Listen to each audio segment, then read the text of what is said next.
What's up, guys? Welcome to That Creative Life. I'm James Mathis, and today we're going to go behind the scenes of a behind the scenes video shoot I did. So let's roll that intro and let's get started.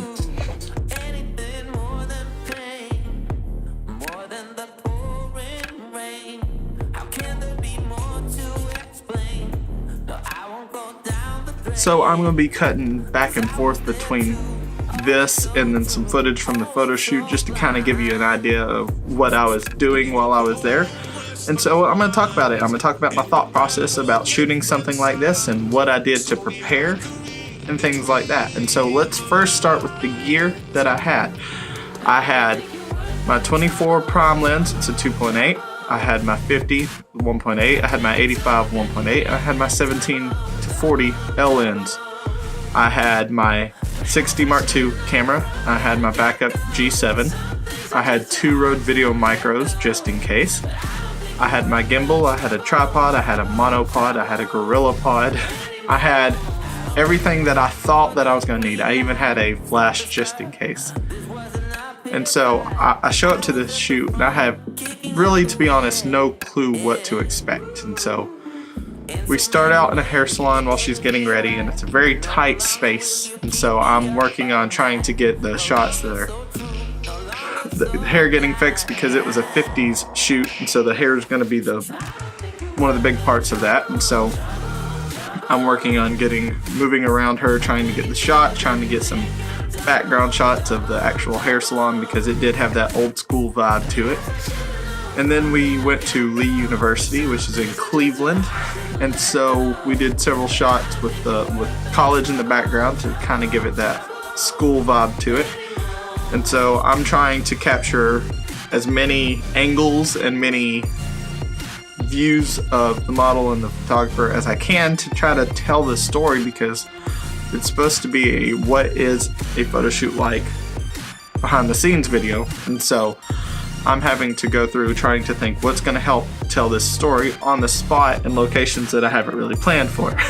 So it was an adventure and a half, to say the least. And so after Lee, we went downtown and we got all these different places, and I got all these different shots and started putting it together, and I got really pumped up because it looks really good. But there are some key things that you need to know if you're ever going to do anything like this. And number one is ask questions. Don't be afraid to ask. When I met Joe, I was asking, do you want it to have that old school vibe? Do you want me to export it like they would in the 50s, or do you want it to look modern, have the modern vibe to it? Like, I was making sure that I would know exactly what he wanted so that when he got the final product, he would be happy with it. Big piece of advice number 2 is don't be afraid to carry your gear. Like, I made sure I had everything with me, and I'm very glad I did because I used my gimbal. I used every lens I brought with me. I used both mics. I mean, there were things that I was going to use that I could have very easily left at home.